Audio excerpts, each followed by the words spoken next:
اور نکلے بھی تھے صاحب پچھلے دنوں جو ہے وہ جب انہوں نے اعلان کیا کہ ہم آزادی مارچ کے لیے نکل رہے ہیں اور ہم جو ہے وہ جو موجودہ اس وقت حکومت ہے اس حکومت سے ہم ڈیٹ لے کر نکلیں گے, الیکشن کمیشن سے جو ہے وہ ہم ڈیٹ لیں گے تو ہم اسلام آباد چھوڑیں گے.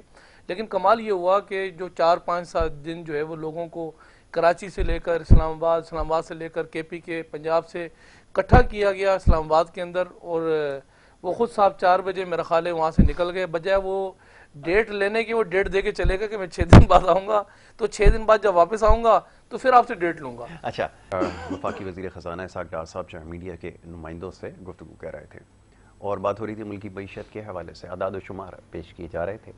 یقیناً صورتحال بہتر نہیں تھی اور نہ ہی اس وقت صورتحال میں کوئی بہتری بہت زیادہ نظر آ رہی ہے. یقیناً کچھ ریلیف کسی نہ کسی شکل میں ضرور ملا ہے, لیکن یہ ناکافی ہے. سمجھنے کی بات یہ ہے کہ ابھی جو اعداد و شمار پیش کیے جا رہے تھے اس میں بہت سارے سوالات ابھی بھی موجود ہیں. جناب معزز مہمان اسٹوڈیوز میں تشریف فرمائیں. کچھ دیر پہلے سیاسی صورتحال پہ گفتگو ہو رہی تھی, مزید اس معاملے پر بات کریں گے. جی انور صاحب, یہ صورتحال آپ کے سامنے ہے. ابھی جو بات ہو رہی تھی کچھ دیر پہلے آپ نے بھی سنا ہے, ساری باتیں اپنی جگہ ہیں, ٹھیک ہے, اتار چڑھاؤ آتا رہا اور کوئی بھی کامیاب نہیں ہو سکا عوام کو حقیقتاً ریلیف دینے میں. لیکن ایک بات یہاں پر قابل غور ہے جس کے اوپر اس سے پہلے بھی بات ہوتی رہی ہے, وہ یہ کہ ملک کی معیشت کو چلانے کے لیے جتنے بھی سٹیک ہولڈرز ہیں انہیں ایک پیج پر آنا ہوگا. اس کے لیے اگر آپ کو کسی چارٹر کو سائن کرنے کی ضرورت ہے تو وہ بھی کرنا پڑے گا. سیاست ہوتی رہتی ہے, پوری دنیا میں ہوتی ہے, لیکن معاشی جو ملک کے مفادات ہیں ان کا تحفظ سب سے زیادہ ضروری ہے, جس کو یکسر نظر انداز کیا جاتا ہے اور اسی بنیاد پر پھر حکومتیں گرتی اور بنتی. یہ سلسلہ آخر کب رکے گا اور کون اس سلسلے کو روکے گا؟ کیونکہ اتنی فہم و فراست کسی بھی سیاسی جماعت میں نظر نہیں آتی کہ ملک کی ترقی کے لیے ایک پیج پر آنے کے لیے تیار ہو. فرمائیں. بسم اللہ الرحمن الرحیم. جی دیکھیں, بات تو ہم کسی اور طرف کرنے کی بات شروع بھی ہوئی تھی اور کرنی تھی, مگر اب بیچ میں ہم نے وفاقی وزیر خزانہ اسحاق ڈار صاحب کو بھی ابھی سن لیا لائیو, انہوں نے بھی جو باتیں کی.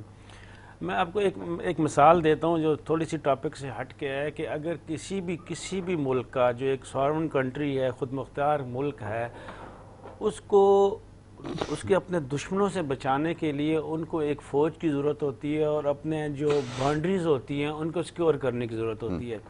اگر ان کی فوج, میں پاکستان کی بات نہیں کر رہا, پوری دنیا کے ہر ملک کی بات کر رہا ہوں, اگر ان کی فورسز جو ہیں جو اپنے ان دشمنوں کو جن کو وہ جانتے ہیں اور ان کے لیے دفاع کے لیے بارڈرز پہ بیٹھے ہوئے ہیں, تو وہ ان کو بڑی اچھی طرح کنٹرول کر سکتے ہیں. چھوٹا سے چھوٹا ملک بھی ہو, اس کو ابھی دیکھ رہے یوکرین اور روس کی جنگ لگی ہوئی ہے, اتنا آسان نہیں ہے ترنے والا. روس جیسے اتنے بڑے ملک کے لیے یوکرین چھوٹا ملک اتنا ترنے والا نہیں بنا, تو بڑا مشکل ہو جاتا ہے. اسی طرح اگر انہی فورسز کو اندر کے اب لوگوں کے ساتھ جو روزمرہ ہمارے ساتھ چلتے ہیں پھرتے ہیں, ان سے کسی قسم کا خطرہ محسوس ہو, تو وہ ان کو قابو کرنا, ان کو آئیڈینٹیفائی کرنا بھی بڑا مشکل ہوتا ہے. یہی جو ملکوں میں دہشت گردی یا سیبوٹاج, سبورجن, مختلف قسم کی چیزیں ہوتی ہیں, تو وہ ان کو کنٹرول کرنا کتنا مشکل ہو جاتا ہے.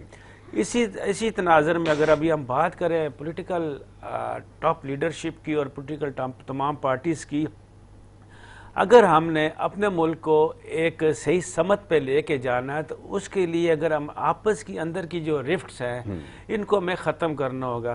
آپ اسمبلی کے اندر بیٹھ کے پازیٹیو باتیں کر سکتے ہیں اور کرٹیسائز کر سکتے ہیں, آپ تنقید کریں, جم کے تنقید کریں, اور اس کے ساتھ تنقید کے ساتھ آپ کو پروف جو ہے نا اٹیچ کرنے ہوں گے کہ آپ نے یہ والا پروجیکٹ جو بنا رہے ہیں, اس پروجیکٹ میں یہ خامیاں ہیں, یہ ان کو دور کریں, ورنہ ہم آپ کو نہیں مانتے اس پروجیکٹ کو. تو وہ تنقید ایسی ہونی چاہیے جس میں کوئی پازیٹیو وہ چیز ہو. تو یہ چیز ہونی چاہیے. اگر آپ ایک ملک کو, جیسے ہمارا ایک ملک ہے, ایک جمہوری ملک ہے, یہ چل ہی جمہوریت کے ساتھ چل سکتا ہے. اگر آپ جمہوری راستوں کو چھوڑ کے آپ غیر جمہوری راستوں کو اپنائیں گے, جو کہ مارچ ہوتا ہے جس طرح سے، یا مارشل لا ہوتا ہے، یا اور کسی طرح کی ایمرجنسی لگ جاتی ہے، غیر جمہوری رستے ہیں، اگر غیر جمہوری رستوں کو ملک کو چلانے کی کوشش کریں گے تو وقتی طور پہ تو تھوڑا سا امن نظر آئے گا دائیں بائیں، مگر اس کے جو آفٹر ورڈ افیکٹ ہیں 5 سال 10 سال 20 سال، اور دنیا کے جتنے ہمارے لوگ ملکوں کے ساتھ تعلقات ہیں، دنیا کی جتنی ایسی آرگنائزیشنز ہیں جن کے ساتھ ہمارے مالی تعلقات ہیں، ان میں خرابی آتی ہے۔ تو یہ سلسلہ یہ کوئی ابھی جو آنے والا لانگ مارچ ہے تحریک انصاف کو، اس کی بات نہیں کر رہا میں، پیچھے بھی بات کر رہا ہوں۔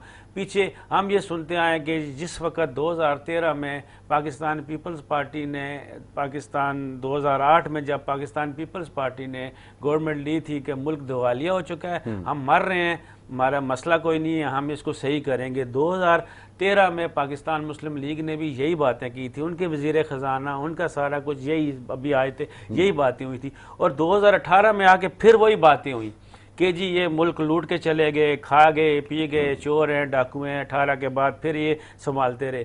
مگر اس سے پہلے اتنا عوام کے اندر اویئرنیس نہیں تھی، بیکاز سوشل میڈیا کم تھا۔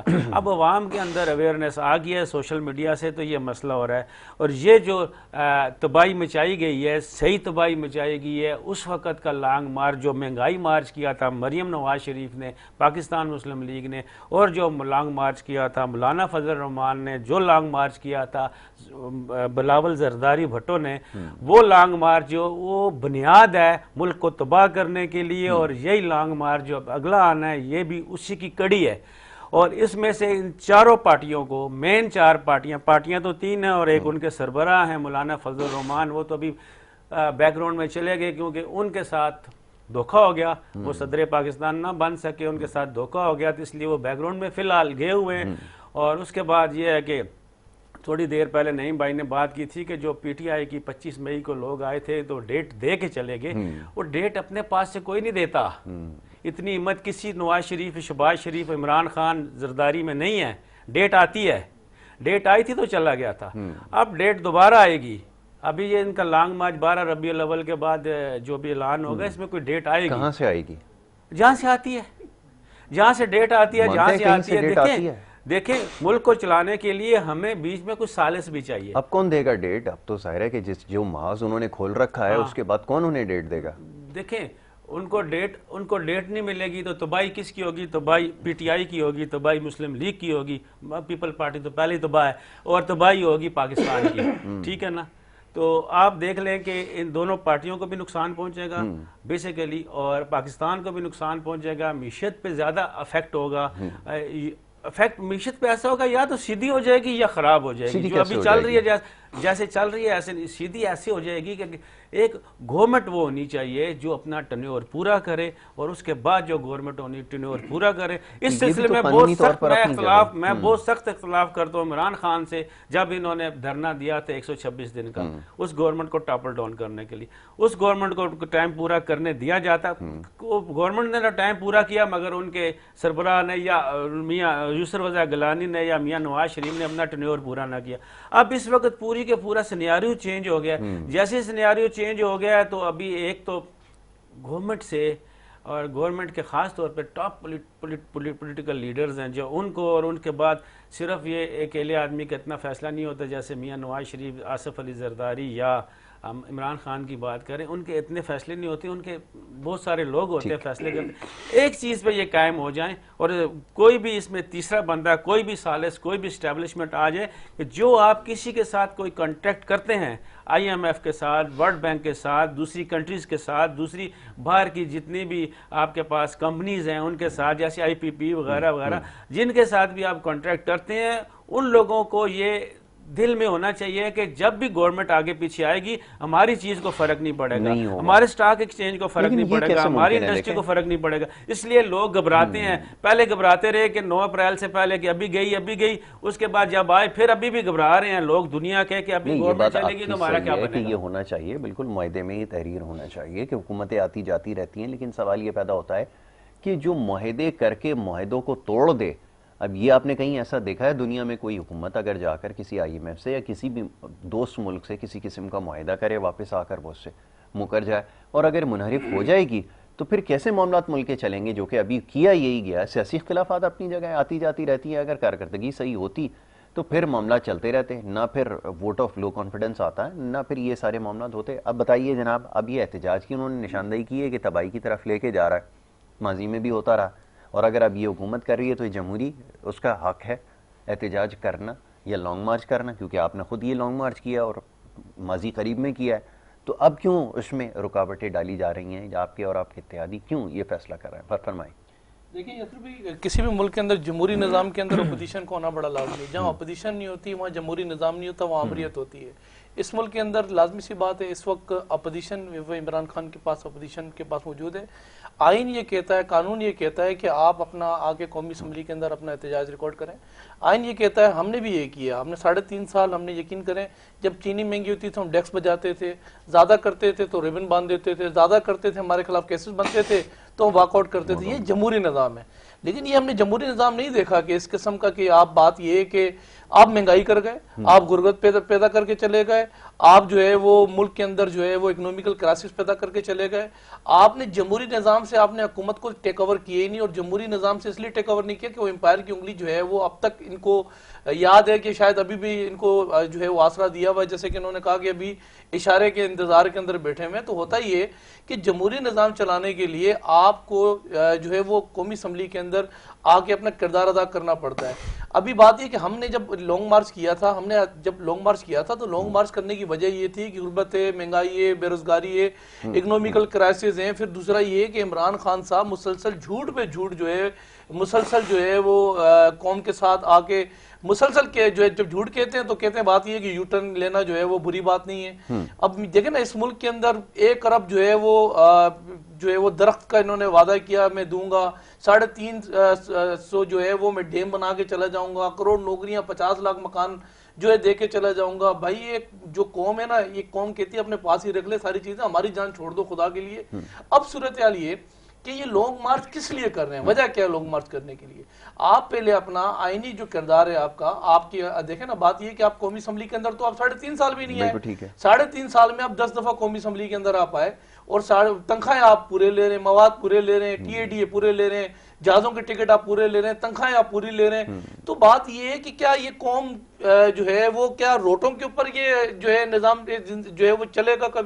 کبھی بھی ایسا نہیں ہوا۔ اپوزیشن اپنا رول ادا کرتی ہے، لیکن اپوزیشن جو ہے وہ رول ادا نہیں کر رہی ہے، مسلسل جو ہے وہ۔ اب دیکھیں نا، ہم نے بھی انتظار کیا تھا نا 8 9 10 سال مشرف نے ٹیک اوور کیا، تو ہم نے بیساکھ جمہوریت کیا، اور بیساکھ جمہوریت کے ساتھ ہم یہاں آئے اس ملک کے اندر، ہم نے قربانیاں بھی دی اس ملک کے اندر۔ ہم نے عمران خان کو بیساکھ معیشت کا ہم نے ایک دیا تھا کہ ہم آپ کے بیساکھ معیشت کرتے ہیں، معیشت ملک کو اٹھاتے ہیں، مل کے معیشت کو اس کو چلاتے ہیں اس ملک کو۔ ہم نے جب معیشت کی بات کی تو نواب صاحب کہنے لگے مجھ سے این آر او مانگ رہے ہیں، اور بھائی ہم این آر او مانگ رہے ہیں آپ سے، ہم بیساکھ معیشت کی آپ سے بات کریں۔ اور یہ قومی اسمبلی کے فلور پر بلاول صاحب نے ان کو آفر دی تھی کہ چھوڑیں ساری چیزیں، ہم رنجشیں بھول جاتے ہیں، پرانے جو حالات رہے یا جیسے جو کچھ ہوا 2018 کے الیکشن کو بھی ہم ایکسپٹ نہیں کرتے، چلو آپ وزیر اعظم بن گئے ہو، آپ جو ہے وہ آپ کو جتنے ووٹ پڑے، دیکھیں نا اس وقت جو 2018 کے الیکشن تھے، 2018 کے الیکشن کے اندر یاسر بھائی جو ان کی اپنی جو ٹوٹل جو ان کو ووٹ تھے وہ 1,60,00,000 تھے۔ اس وقت جو اپوزیشن کی جو پی ڈی ایم کے اندر جو 11-12 جماعتیں ان کے پاس جو ہے 3.5 کروڑ ووٹ تھے، 3.5 کروڑ والے کے اوپر 1,60,00,000 والا کیسے مسلط ہو گیا؟ اگر مسلط ہو گیا تو آج 3.5 کروڑ والے جو ہے وہ اس ملک کے اوپر جو ہے وہ اپنا آئینی کردار ادا کر رہے ہیں، اور ہم نے آئینی طور پر جو ہے اس کو ہم نے گھر سے نکالا۔ اب اگر ہم نے 10 سال ویٹ کیا، اس کے 3.5 سال ویٹ کیا، تو بھائی آپ انتظار کرو نا۔ آپ بات یہ ہے کہ آپ کس چیز کے اوپر آپ جو ہے وہ آپ باہر نکل رہے ہو؟ کیا آپ نے وعدے پورے کر لیے؟ کیا ملک کو جو ہے وہ اکنومیکل کرائسس آپ نے نکالا؟ کیا ملک کے اندر آپ نے جو ہے وہ ڈالر کو اٹھا کے آسمان پہ جا کے کھڑا کر دیا؟ آج بات یہ نا کہ ابھی جب آپ نے بریک لی تو اسحاق ڈار صاحب آپ اسپیچ کر رہے تھے، اب دیکھیں نا ڈالر اب نیچے آ رہا ہے۔ اب اگر بات یہ کہ ہم چاہ رہے ہیں جی ٹی پی ریٹ اوپر جائے، ملک کی اکنومیکل کرائسس ٹھیک ہو، ڈالر نیچے آ رہا ہے تو مرتب قرضہ بھی نیچے آئے گا۔ قرضے کی جو لازمی سی بات ہے، جو ہر جو ہے وہ قسط جو جاتی ہے وہ قسطیں بھی نیچے آئیں گی، اور بہت ساری چیزیں جو ہے وہ اپنی جگہ پہ ٹھیک ہوں گی۔ لیکن ابھی بھی ان کا فوکس یہ